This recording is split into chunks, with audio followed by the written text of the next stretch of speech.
Hi, and welcome to Ask the Manager.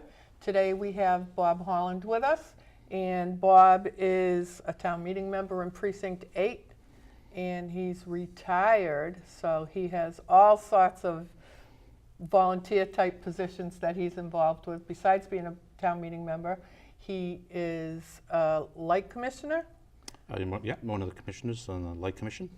and tell us the rest. Let's see, I do Meals on Wheels for the Senior Center 1 day a week.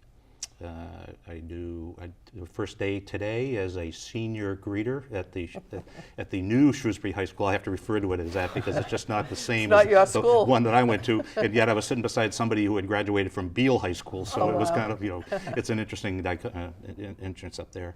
But I've been on. I'm also chairman of the scholarship committee for the town, to trying to make great use of the funds that the town employees, or not town citizens, donate, and we kind of fair share that out among all the students. And been on the fiscal study committee when they did that back in 2013, and other things like I was an alternate on the ZBA. So I've done a lot of different things in the town, but most recently I've been the CELCO commission since 2011.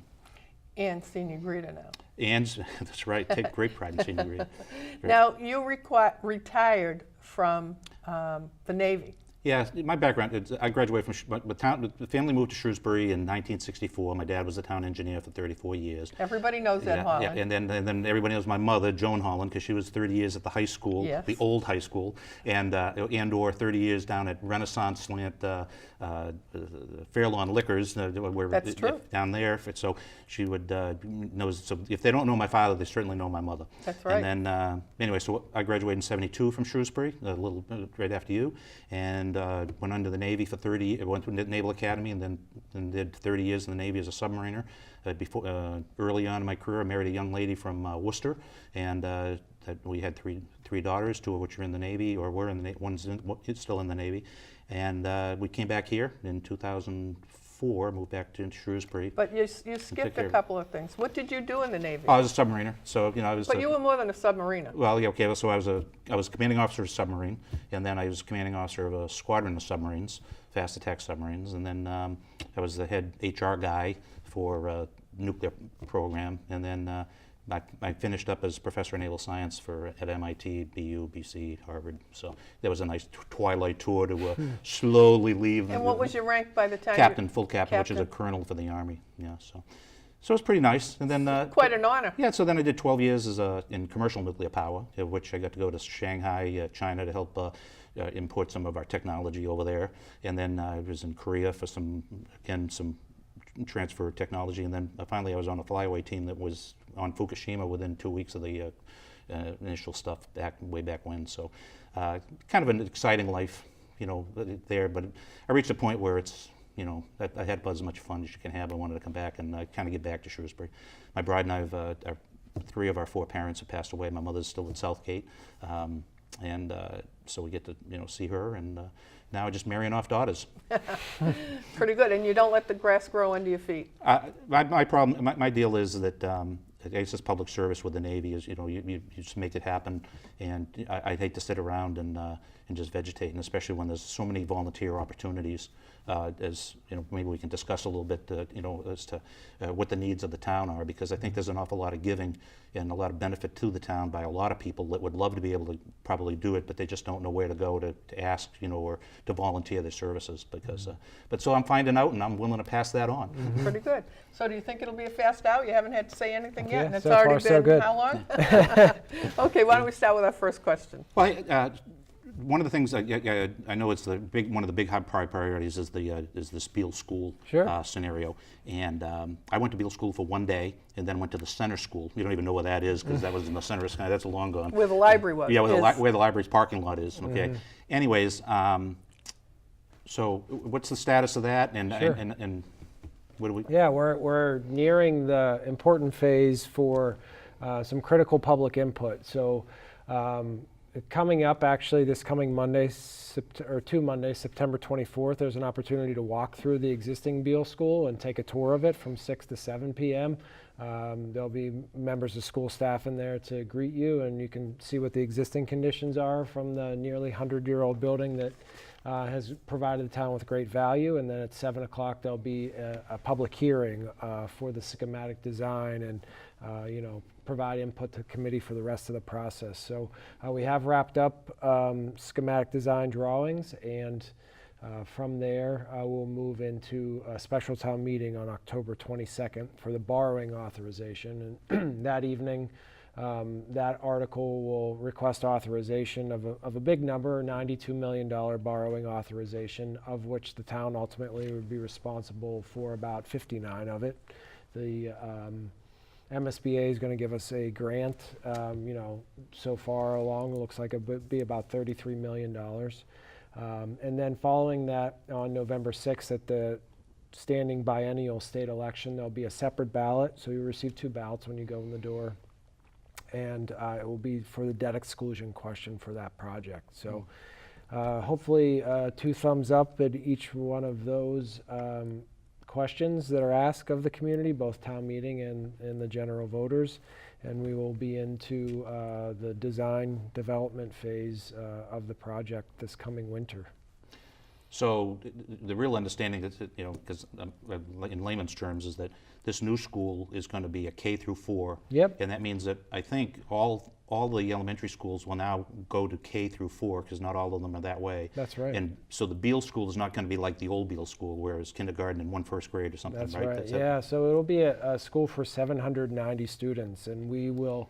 So not only is this project alleviating the kind of beleaguered Beal school that's been with us for 100 years, but it's also kind of reshifting and drawing down on some of that overcapacity that we're experiencing at all the elementary schools. So it's replacing Beal proper, but it's benefiting the entire district. And anyone that has a K through 4 student or will have a K through 4 student in the coming years will be impacted by this school in a positive way if it goes forward, because again, it'll alleviate pressures and provide new opportunities in and of itself. I think part of it as well, doesn't it also provide us the room to go to full day kindergarten? It will for all the enable that, kids, right? So rather than the lottery that we have to do now to make it all happen. That's right. I mean, it is. That's something that struck me, coming here. I didn't realize that, we didn't have a full day kindergarten program that was offered to everyone. So that's very interesting for a successful school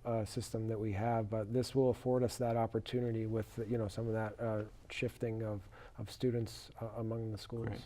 Great. And then I guess to follow along just on the you get town meeting, which not just going to be though for the schools, right? So we have some kind of crossing the T's and dotting the I's, I guess, on some other things. Yeah, so a couple standing budget-based articles that we always do. We have an article on there to make adjustments to the budget for FY19. The biggest thing that I know of right now is that the state revolving fund that we're receiving funds for the water treatment plants, they get to make the call when they're going to access the market. So they've made the call and they're going to hit the market. So we need to increase the debt service budget by about $150,000, which we have the funding in hand for. It will come from the water system improvement, or from the water revenues, because we increased the rate early this year. So no impact to the taxpayers there.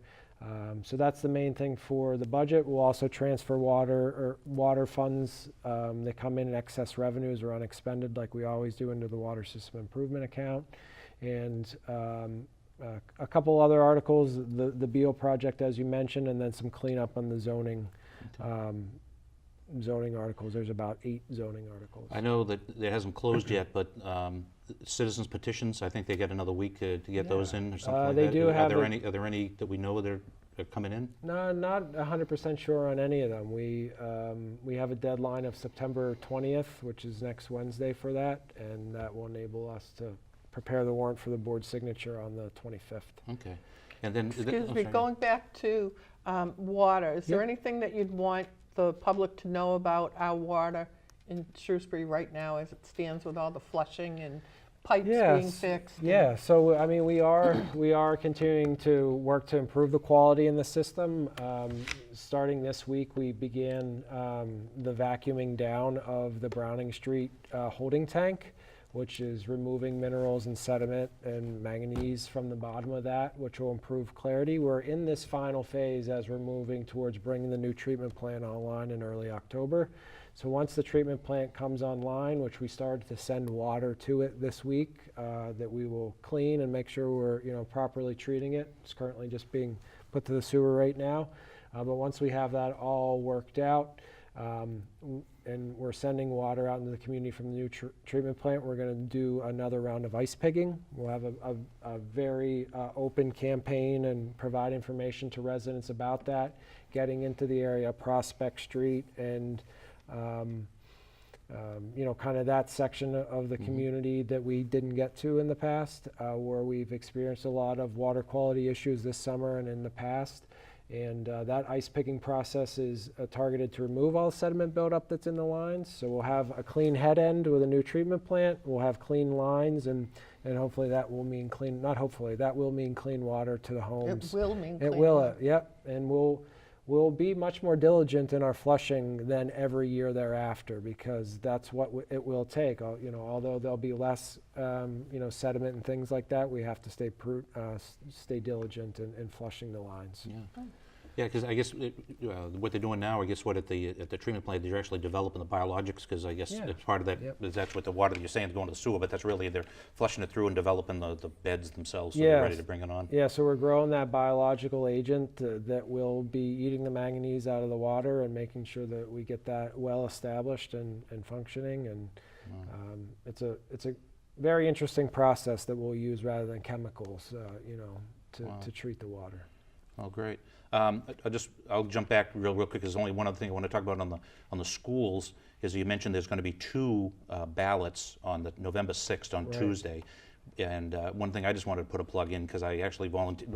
I thought it was just a volunteer job, but you actually make money at it, is being a poll worker. Sure. And I know that Sandy Wright, the town clerk, was mentioning the fact that because there's going to be 2 separate ballots, that she needs over 40 extra poll workers to be able to assist on that. Right. And so I'm just going to, just if anybody's interested in doing that, you go see Sandy Wright up at the town clerk's office.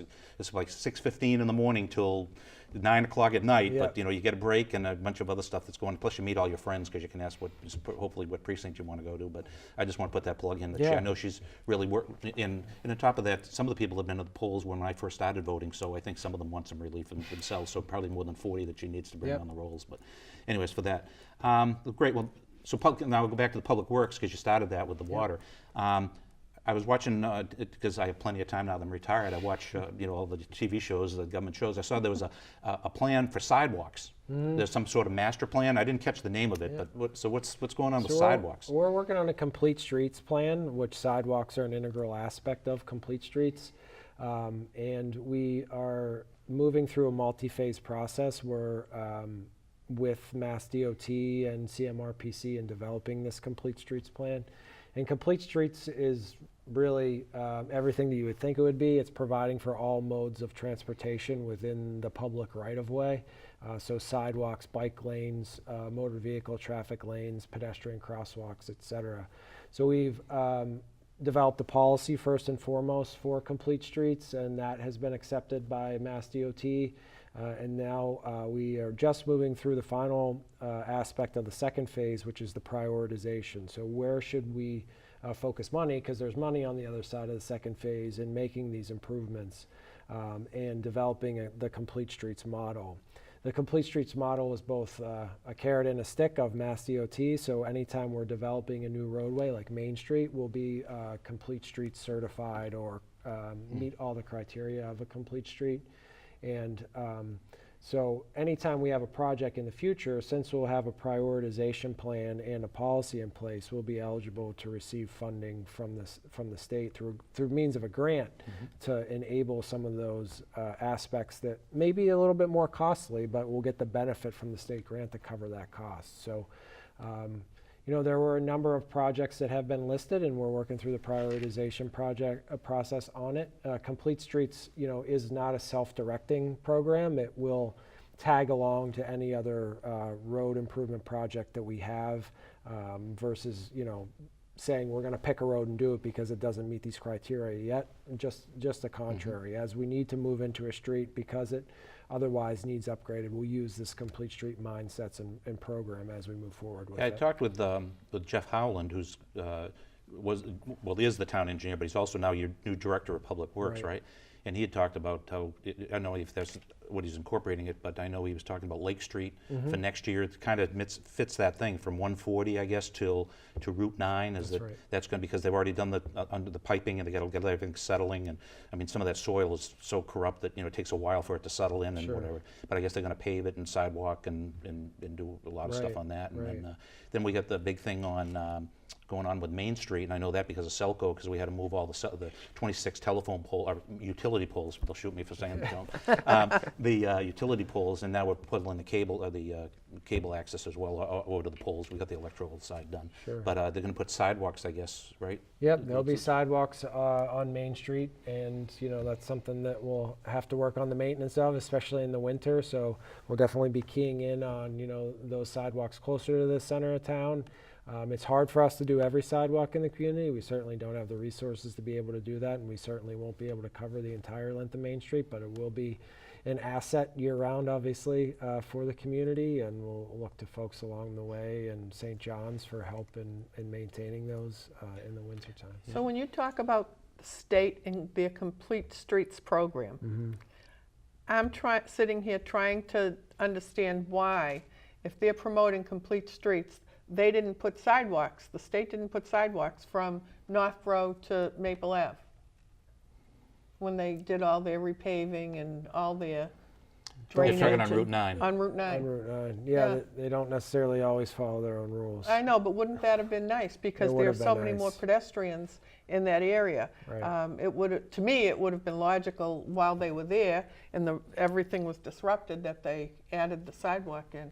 That comment also allows me to profess my sin, because when I was on the zoning board of appeals, I know one of the standards that it's still to this day I've seen it happen is that a developer comes in, wants to put something new on one of the highways or whatever, and there's this sidewalk to nowhere clause, quote unquote clause, that comes in that nothing written in stone, but because nobody's ever going to walk that road, we don't. And so the thing I regret, and what I confess to, is that when Price Chopper was put in, there was a question about whether or not to put sidewalks in. And hindsight's always 20/20. Now you got CVS going in across the street. People would have had a sidewalk; they could walk there. DPW is not going to put a crosswalk in because, quote unquote, there's no sidewalk. Because we didn't put one in, so we did ourselves damage there. And additionally, just on Route 9, when the hotel up the street had taken some folks in, and the folks had to walk down along the highway in the breakdown lane to be able to go to the grocery store. So that's a thing that I try to take a look at, and I wish the ZBA and planning board would take a little more consideration. There's an awful lot of people that seems like on the social media that really are pushing for sidewalks, and we have these opportunities, and that's the time to do it when the developers actually want you got them, they want to build something, so we put the sidewalk in. Okay, so snow plowing, snow's going to come here, so you're kind of man, you're talking about the maintenance of sidewalks.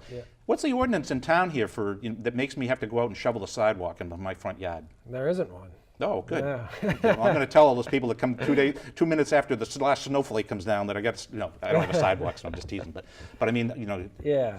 So there's nothing there. Yeah, there's nothing there. That's a property maintenance code. There's a few and far between for municipalities in the Commonwealth that have those. Worcester certainly has it, given their dense urban environment, but not a lot of towns have it. It is prevalent in a lot of other states. I know when I worked in New Jersey that, it was basically that whole 48 hours, 24 hours after the last snowflake, you have to have it clear, or you're going to get a fine. We certainly look for help for residents on cleaning the sidewalks and maintaining around the hydrants and things like that, but there's no strict requirement that makes the concern I have, I guess, is that, seeing, going to John Knife's retirement, he did a great job over the years making, almost like alchemy, making things happen, getting snow removed, is that I think the person that even drives the one tractor that we have that does the sidewalks, he's gone, then they got to get somebody else that's, permitted, and I'm just concerned that, with, it's been, not that snow's right around the corner, but it is. Yeah, it is. Do we have the manpower, to be able to do it? Do we have to contract out potentially doing that kind of we'll stuff? probably bring in some, sidewalks. we always augment our staff with per diem contractors that, operate our equipment or bring their own equipment. So we actually reviewed the dollar amounts that we pay on an hourly basis to them earlier this week, and Jeff Holland made some recommendations to make some tweaks to that to keep us competitive.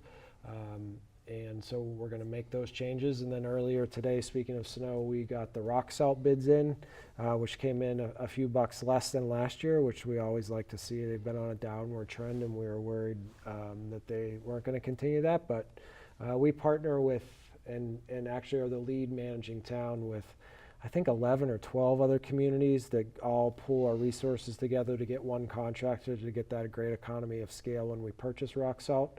And the new salt Yeah, shed, salt shed, is there, and The John almost, the John Memorial Knight salt Jr.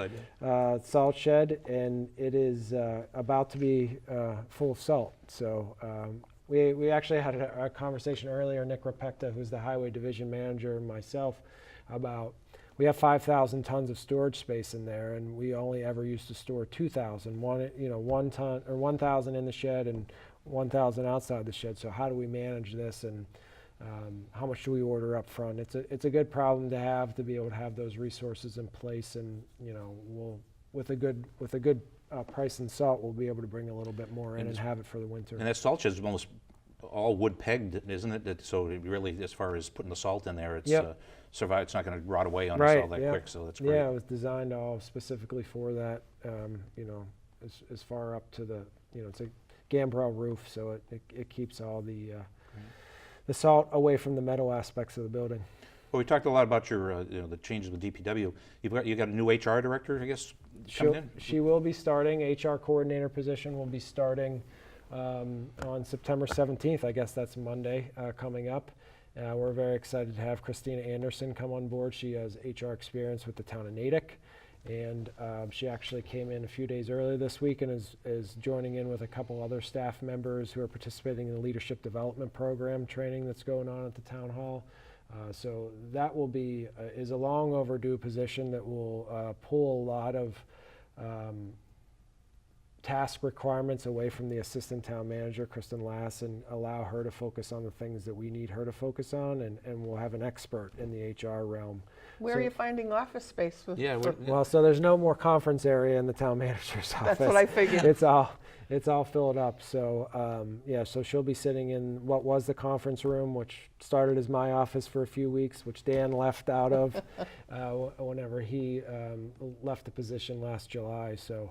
So we're really excited about that. We also have made an offer and received a commitment from Rosanna Maliver to come over from the Selco side of things and the IT and be our business manager for the Department of Public Works. And that's a critical position. That's going to unlock a lot of analysis and financial modeling and business process improvements for all those departments up there, and allow us to focus field-based resources in the field and office-based resources in the office, which I think is what the DPW needs up there. So a lot of changes. Yeah, she's a strong performer, and while we're on the side of saying, you picked a really good person from Selco. I think she's super.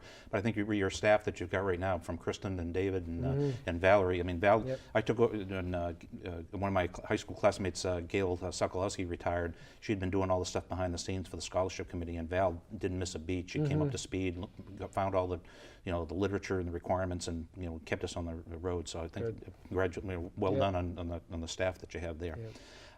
You mentioned the highway department, or trying to liquidate or trying to consolidate. How about single bills for what can we do to help, or how can we what do you see on that? Where we I think the biggest component of that, not necessarily a single bill, but single collection of the data out in the field with from the meters.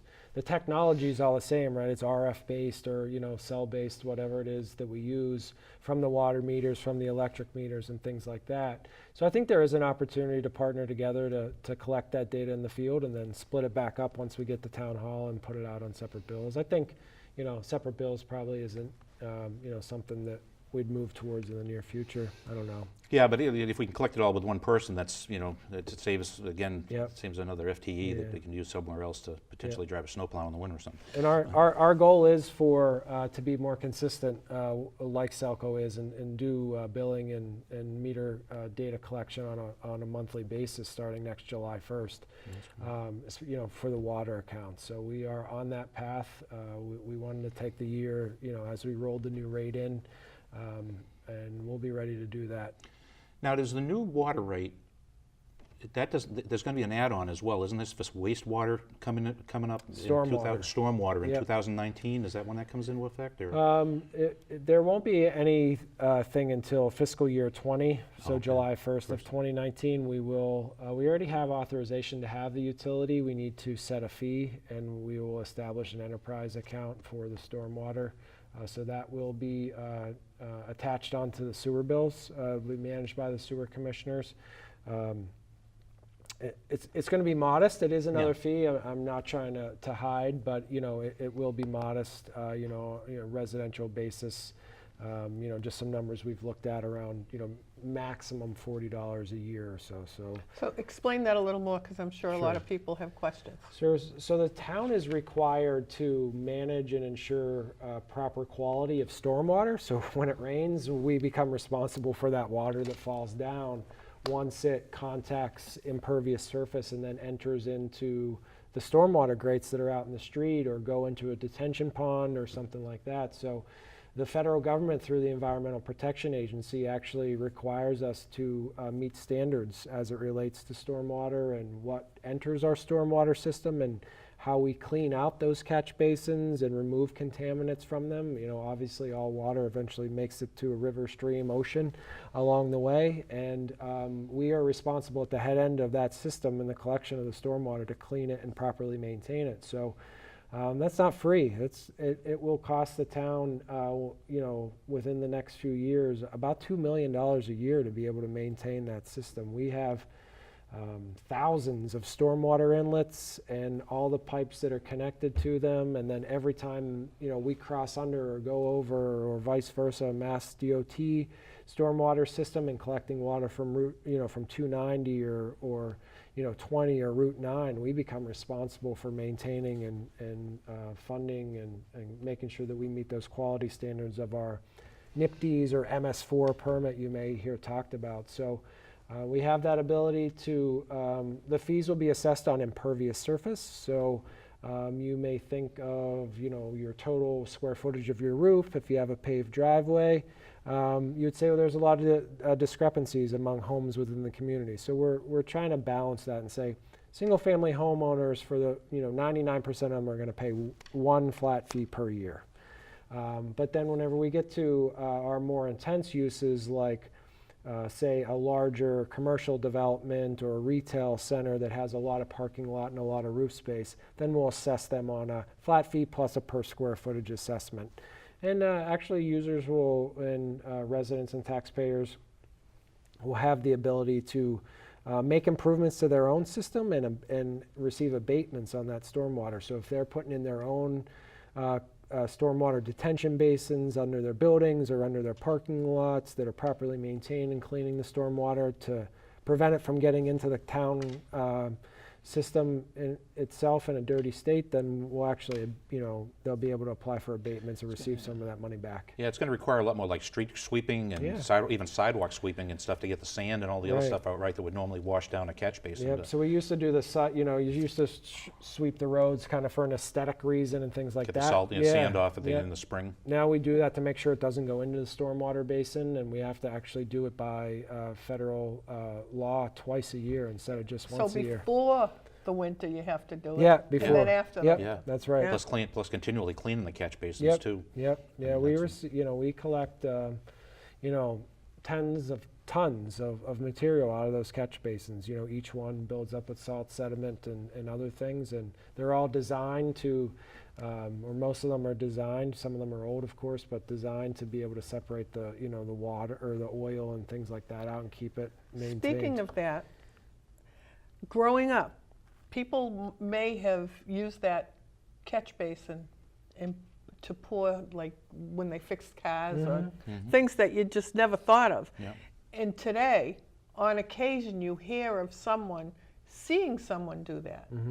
What should those people do when they see it? So that, they should call the Department of Public Works now, because we not only, will come out and help the situation, but we have to report it to DEP if it's of a certain quantity, and we actually have to clean that up right away. Because it contaminates our water. It contaminates, it makes its way into the aquifer, makes its way into the river, or, into Lake Quincy or something like that, we're responsible for maintaining.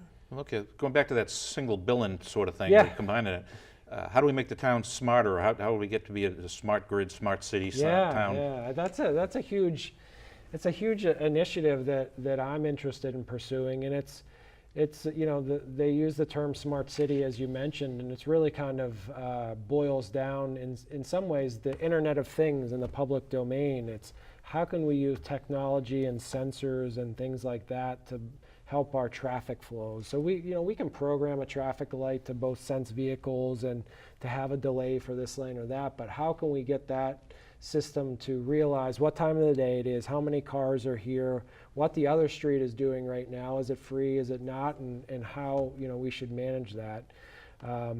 In bigger cities, they use it for parking systems, and but it's really, again, boils down to the Internet of Things in the public domain. I think if you look at personal habits and individual-based technology, you pay your mortgage, you buy a car, you do all these crazy things on the phone that's in your breast pocket or in your pants pocket on a day-to-day basis. And I think in some ways local government has really lagged behind, and sometimes it's scary, right? So I don't want this data of mine, or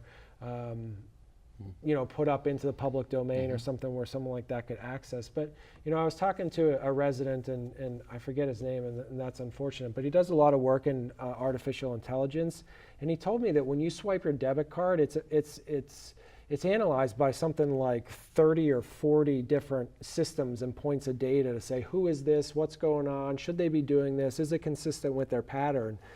So there's a lot of invasive nature in our daily lives, and I know it often gets scary when, the government says we should have a smart meter, or we should be able to, tell you if you're using water at 3 o'clock in the morning. But my opinion is all just trying to, save resources on both the public side of things and for the homeowner. I certainly would like to know if it looks like I'm using 50 gallons of water overnight every night because my toilet's leaking, because I'm paying for that, right? You want to know about the leak before. Yeah, exactly. Right. So before you get damaged. Yeah, there's many opportunities within the public domain, both in the traffic realm and other things in our operating systems, and how residents can pay their tax bills or other bills or just interact with the town, that makes that smart city on how we operate and how we do things. And that's how people experience their lives in many other aspects on a day-to-day basis, and I think we should move in that direction. Yeah, like even Selco, we were trying to bring in more electric cars and electric chargers and whatnot, so we even offered a lower class on a charger, or free to be to folks that wanted it, but the proviso was that you couldn't charge during the peak hours, of like 3 to 6 or 4 to 7, I'm not too sure, but during peak hours. Right. And we had people complaining that, well, I want to be able to come home and plug in and recharge to go out and do shopping. Well, part of the thing we're trying to do is be smart about when we're going to do the charging, and allow you to have this free charger to be able to do that, but do it in the off-peak times so that we all benefit by doing that. Yeah. But anyways, in the not so smart, but still, because we're still in analog, I'm an analog guy in the digital world, I did notice that two signals that have changed that I didn't recognize. Maybe they've been changed forever. In the center of town, there's now, when you come down from the cemetery into the center of town, there's now an actual right-hand turn signal that comes on. That when you go to turn right, there used to just be a green light, and you'd stop, and if you could, but now there's a green signal light. And the other one is, I think, more prevalent, everybody's seen, is on Lake Street, crossing Route 9, coming from the credit union, is that there's now a separate, over to the left, a left-hand turn signal which will allow you to just turn so the people coming, they'll hold the traffic on the other side of Lake Street so you don't get into a, Right. a You manhood don't have issue. to play chicken. Yeah, I don't have a manhood issue trying to, who's going to, turn, whether you can go and do that. Yeah, we always look, I mean, there's some critical intersections that, are trying in the community, and, those two intersections you mentioned certainly are that. We constantly work with, Representative Kane and Mass Highway to tweak these things as best that we can, and make things as safe as possible. We're out of real estate in some of those areas to make major improvements, but we're certainly try to do the best we can with what's in place. Yeah, center of town, that just drives me crazy up there, with the 18-wheelers trying to come off, come and bang a right to coming off of, Main Street and going down 140 and taking out the lights, or having everybody on the coming up the hill having to back down so that they can spin it. And a concern that I have is that I think, I mean, you can let me know, but I think next year the bridge that's on 140 that goes across 290 has to be rebuilt. Yes, it does. Wow. And so with the amount of truck traffic that normally does 140, and probably go in single lane because you'll probably have to, keep How about one. UPS? Yeah, well, the FedEx. UPS terminal, FedEx. Yeah. FedEx, well, Yeah. but then UPS, Oh, UPS down and the in new town, yeah. UPS, because UPS is building something down on Grafton and Shrewsbury. The parking lot's going to be in Shrewsbury, and the building's going to be in Grafton, and they're not shutting the other UPS site down. The numbers of trucks that are going to be going on, and then you take that bridge out. Now, how many more trucks are going to be getting off at the Main Street off ramp and coming into the center and trying to do that same thing Yeah. on the right hand Such a turn? happy thought. Would we be better off with the building or the parking lot, or doesn't it matter? What do you mean? UPS. Who's going to benefit more, Grafton or Shrewsbury? Oh, Grafton. Should they? well, They should have flipped they the should have building, flipped right? the building. We're still working with missed the them boat on on it. that? Can No, we Tell haven't them missed to the boat. Give us half and half anyhow. Yeah, that's what. Well, we're advocating very strongly at all levels to get them to work with us, to be a good partner, to invest in Route 20, and we're concerned about the traffic volumes that they will produce. And not only the traffic volumes in and of themselves, but the opportunity that you lose whenever you have another developer that comes along Route 20 and is standing there considering a site and says, no way, traffic here is crazy, I'm not coming here. So we need to alleviate the known concerns now, and create a strong town that we can, We need at least- manage everything that's here. And we need part of that building in Shrewsbury. We do. Yeah. We do. Yeah. And we have the best utility rates in the state, and Yeah, they would Silco's benefit proactive. from We're, that. we're certainly working with them down there, because we'd like, even if they can smooge it a little bit over the, we can put in connection, we'd like to provide them the power. Yep, yep. But, yeah, well, that's, I'm sorry, go ahead. I was just going to say, you talk about smart cities. One of the interesting things or one of the important things in enabling that is a strong fiber backbone that runs throughout the community. Be able to send all that data back and be analyzed and go into our systems, and be used properly. So, having Selco in the same building and as a partner in developing a fiber network is critical to Well, that. we've already, the Selco side, and Michael Hale is far more dynamic in discussing this whole topic, but we've actually started putting a backbone through the town. We've got a north and a south wrapped fiber coming down. We want to connect it down where Shrewsbury Nurseries used to be. We've been thinking maybe of putting another head end down there so that we can, if we lost the Parker Street schools area, we have another backup. But as well, when do we bring fiber to the home? Additionally, we've already started bringing fiber into like the new Reliant Medical Center, those centers, and because that's what helped attract them, that we were able to bring that in. And then the Lakeway District and Lakeway Apartments and whatnot, we're bringing it in there. So our biggest thing is that, do we want to go and spend $15 million to completely fiber like we completely cabled the town back in the 70s and 80s in order to do that? And it would take 20 years to make that money back, because we're concerned that we could end up going to like 5G, which is wireless, and then we're held with this fiber that's 10 years down the pike that we don't need. So that's kind of what we're doing right now, is to whether or not we go jump in with both feet to completely fiber the town. And it gets back to the question of cable. How much longer do we keep cable? 5 to 10 years maybe, or because when is it not economical for us anymore, because they've just priced us out of the market because of the fees that it costs. And with people going over the top, if we bring in fiber, they can do it a lot easier. It's just training a lot of older folks that again, to how to make it happen in their homes. Speaking of older folks, just real quick, I'd like to put a plug in. I know you do a lot to help out in the senior center. The senior center is to put a plug in for Meals on Wheels drivers, and especially the people that work in the kitchens, because there's only a few folks there's 160 people in the town right now that get meals delivered to them at home. There's another 30 to 40. Every day, plus or minus, and some days there's higher, I'll say 20 to 30, that get fed at the senior center that come up and can do that by signing up a day ahead of time. And even if they don't sign up, they usually have enough food to feed them. But the issue is, those folks are long in the tooth. They've been doing it for a long time, and they certainly could use some fresh blood to help them there. And additionally, Meals on Wheels drivers. The weather, it's such in the winter especially, that a lot of the older drivers can't quite make it up the stairs, and we can't deliver to somebody if the stairs are all icy and whatnot. So with more people that we can get that are a little bit younger, potentially can spend it's only like 3 hours a day to 1 day a week to come and do it, or you can just be a fill-in. But I told them I'd give them a plug on that. So good.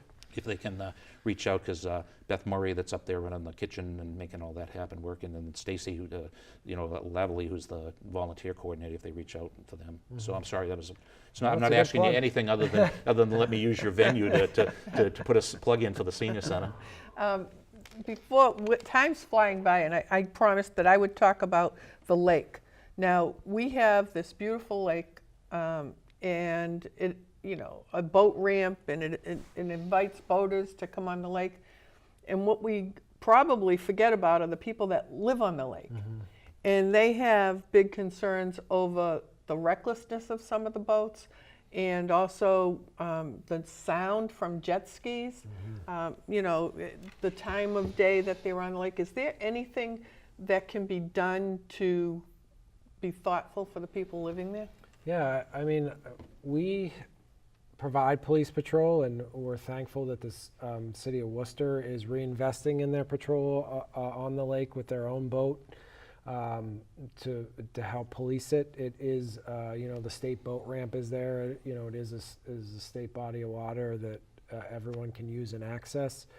So we have stepped up those patrols. They do, wind down a little bit after Labor Day as activities on the lake do decline, but we're definitely out there on all the nice days whenever, folks are attracted to go there in the fall, et cetera. So it really comes down to individual responsibilities. It's something that we talk about in the office every day, and ask folks to be mindful, when they're out there. But we are out there, so with the police department, et cetera, when we have to be, and we do write tickets and enforce what we have to. We also have mosquitoes that have been found in many locations in town now, and so it started with just one neighborhood, then quickly to the second. Now it just seems so widespread.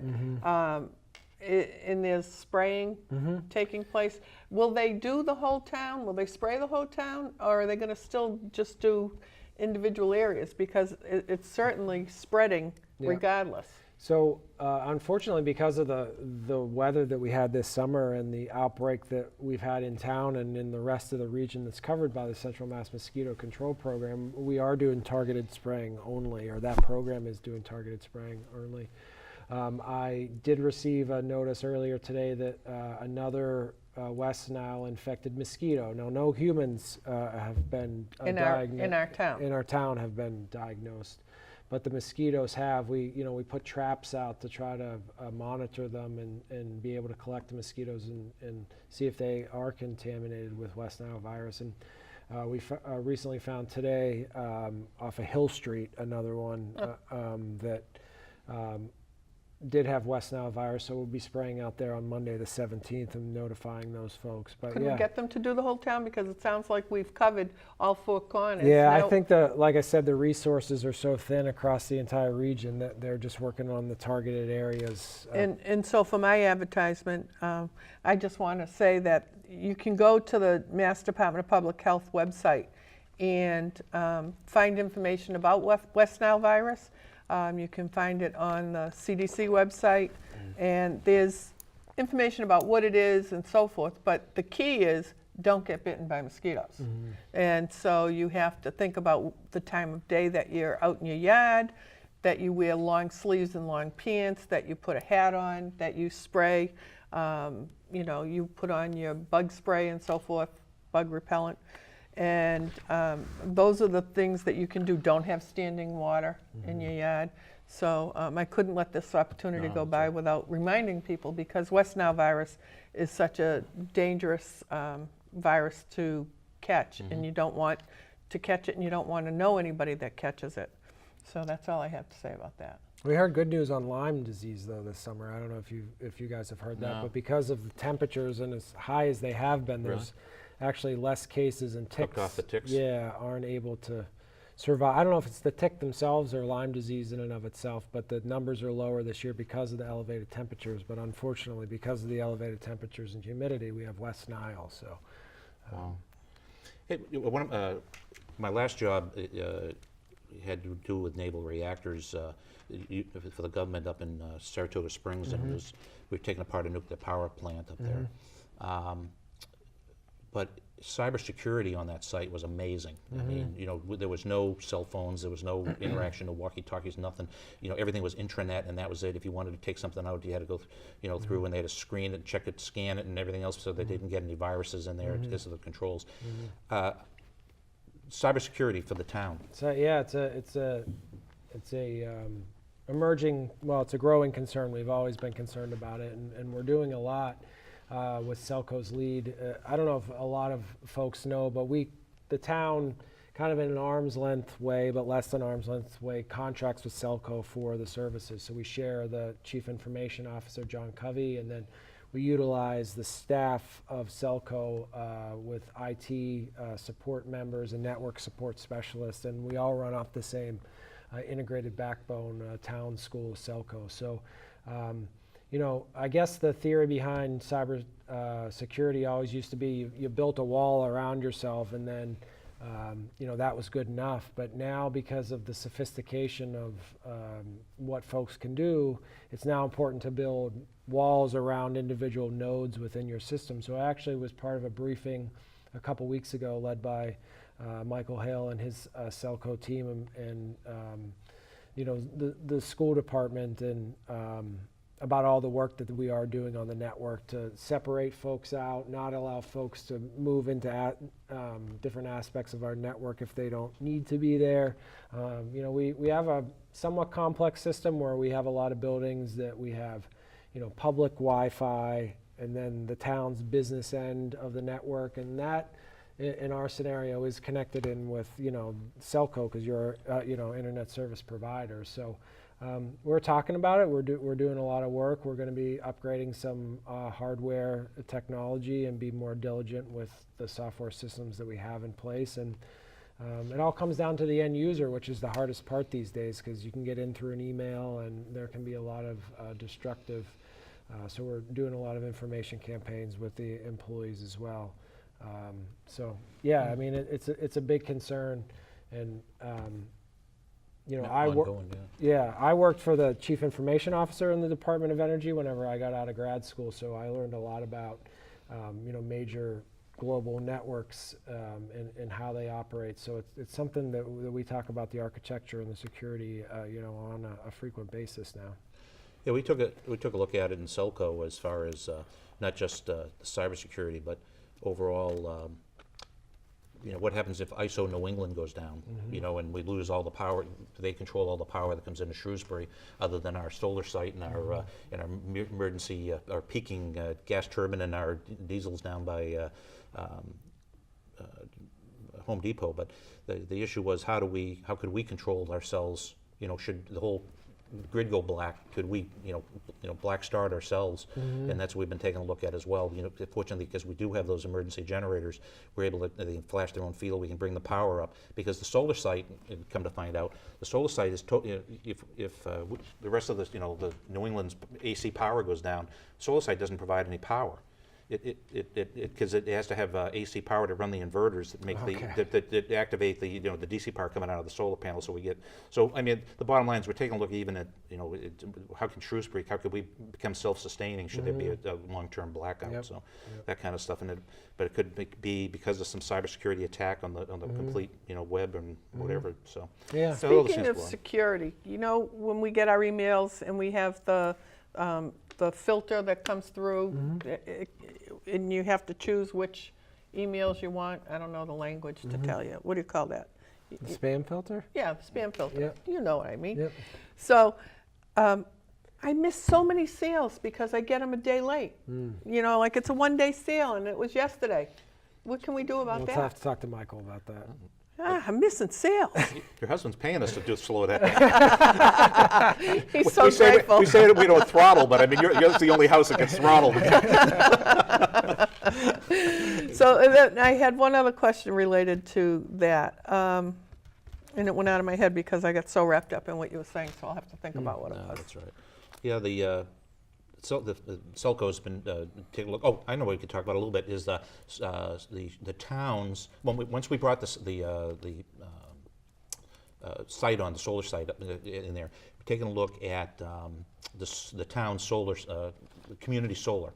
We put a call out to anybody that wanted to sign up to say, hey, we commit that you're going to be using. You can say your power was coming from the solar. It's mostly just a line on your bill that says you're doing it. You get no other perks from it. You're not going to get any cheaper electrical power from us because bottom line is you're getting as cheap as you're going to get as it is out of Selco. And we got to be there to back you up when the sun, the clouds come over, and we got to still provide your power. So, but you can at least say you're part of that. And we set it up for about 300 people, and I think as of the taping today, we're at about 220.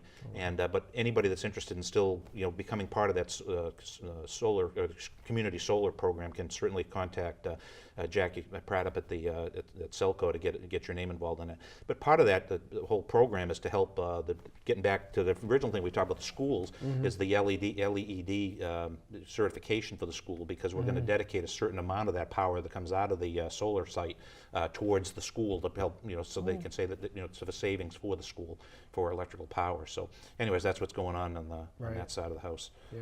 But, I wanted to comment on the turf fields done. They're not open yet, but they will be within a few weeks. Will they be on time for the first home game? Yes. Oh, Yep. okay. We're on schedule. And well, I think they shifted one of the home games because the turf wasn't.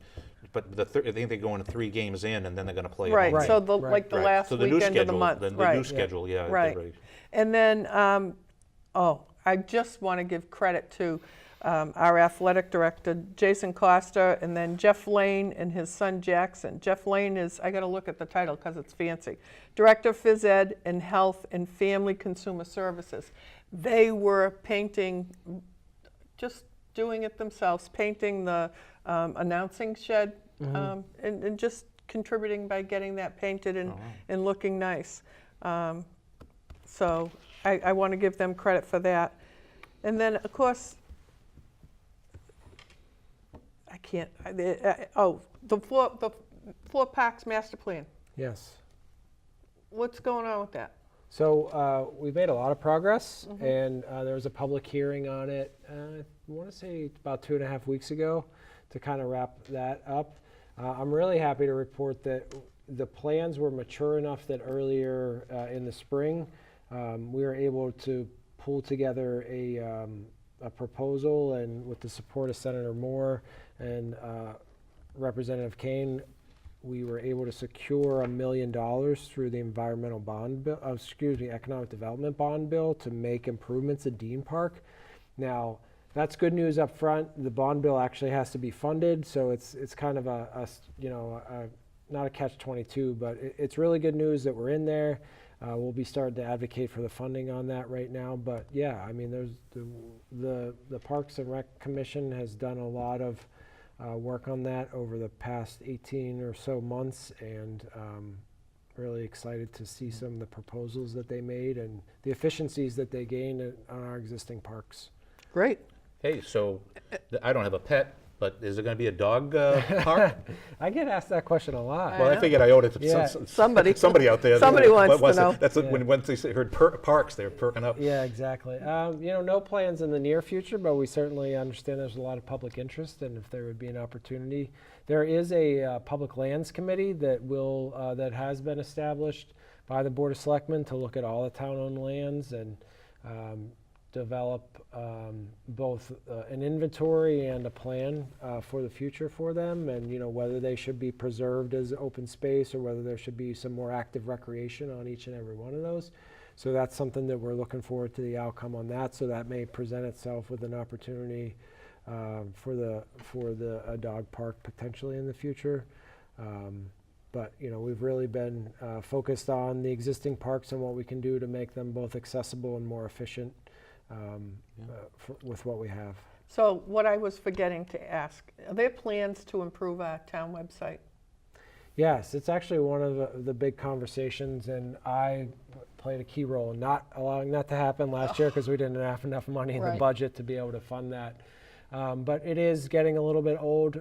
We have. It doesn't look good. It's Yep. difficult to navigate. Yep. You go in and you get lost trying to find what you went in there for in the first place. Yep. I can't even see a sports schedule. Like I want to see when the next football game. I want to see the football schedule, but I have to see all the schedules Right. and then dig. And then Right. there's all kinds of things. Yeah. It's just not We- user friendly. We definitely have room for improvement, and one of the things that we've been doing in my office is seeing how we can better integrate our budget into the website and allow folks to have kind of ongoing access to and be able to create their own figures. Dan had his 20 or so figures in his budget that he published in paper every year, which is a wonderful set of data. And we've seen a lot of towns moving to allowing their website and some add-on software actually attached into the financial system and allow individuals to run some reports in graphics as you go throughout the budget process to do everything from see how an individual tax bill is spent. So if you're paying $3,000 a year, 300 of that goes to the police department, and 20 of it goes to the town clerk and things like that. I think it kind of allows residents to better understand how we spend their money, and I think it's an important tool and good to have whenever, to allow folks to be able to access that information when they want on their own terms and get familiar with the budget process and not just listen to me talk about it. Well, when they design, whoever designs it, they need to have people like me, where it's like, look, I don't want to click on a million things to get to a phone number or whatever information I'm looking for.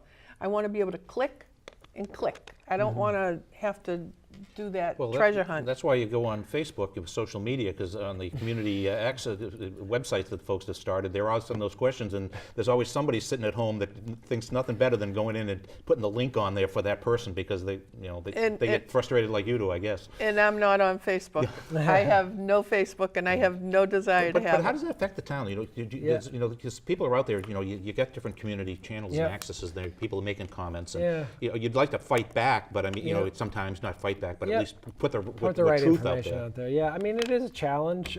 Social media is obviously here to stay, and the main social media hubs of Facebook and Twitter and Instagram and some of the other popular Snapchat, things like that, are an important way to convey information. I think about the hurricane coming in. I think about my family, my wife's parents' experience with Superstorm Sandy and how they were affected by that, and a lot of information that they received in the aftermath of that storm came through social media. So yeah, a lot of times it's kind of a pain in our side because people are out there with rumors or complaining about something that we always just say, pick up the phone and ask us. Don't complain about I think this happened because of that. Just say pick up the phone, call the town manager's office and say, did this happen, or why wasn't my trash picked up, or why did my water bill seem to change? And we'll be happy to answer that question because Mark Zuckerberg isn't always sitting over there to answer your questions. That's not how Facebook works. So, it can be a great tool and a great benefit, but it can also be a thorn in our side a little bit. Well, time flies when you're having fun, and we are running out of time. So I just want to thank everybody for watching. And as you can see, Bob Holland has lots of questions, and he's probably someone who should come back and ask some more. So thanks for watching, and we'll see you next time.